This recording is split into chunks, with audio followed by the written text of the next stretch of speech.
Hello, my name is Frank Silverman, the Executive Director of the Martial Arts Industry Association, and today I'm going to talk to you about how to capitalize now that the after-school season is over. And as I mentioned in the last video, if you watch this, depending where you are in the country and when your schools go back, this might not be the end of the back-to-school season, or it may be, but just keep in mind this information is going to be relevant either right now or very, very soon. I brought my iPad with the notes that I just went over for my own staff. And really what this is about recognizing some facts coming off of the after school or back to school season. So I'm going to read these facts. And number one is, I said the season's not really over until we start hitting the holidays. So I told them, continue to market. Don't stop. Keep throwing the parties. Make sure you're marketing to get friends to come in.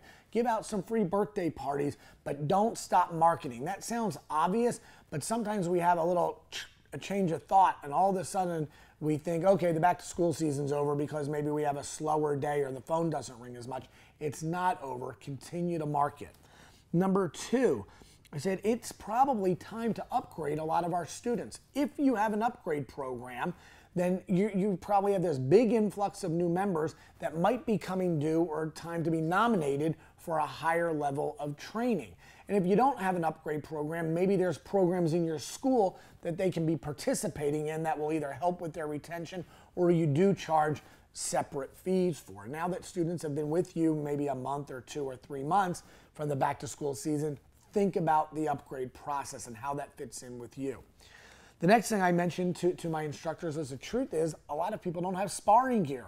Said you have this big new group of students. Now, if you don't spar in your classes early on, that's okay.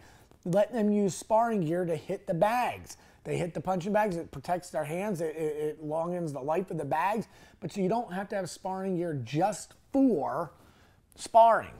The next thing is I mentioned, keep the special events going, because what we know is the people that participate most in special events are brand new members. Why you have this big group of brand new members from the back to school rush, now is when you want to have some more special events, things that they've never seen or never done before. But the best part about it is these new members have the biggest group of friends that are not members. By the time you have a brown belt go to a sleepover, all of their friends are already in your school. So make sure you're having events and having them bring the friends. And the last thing is I had mentioned to my team members, my staff, that for every student that signs up, there's at least one parent, and hopefully or possibly there's 2 parents. And I guess on some cases there's 3 and 4 parents. So think about how you can get more adults and more adult programs going in your school. It's not just about the kids. As we're maneuvering or moving into the holiday season, there's a lot of parents who've been sitting back and watching, and maybe they just need an invitation. So those are the 5 things that I wanted you to walk away with today so you could think about how to make that after school season even more profitable as we lead to the holidays.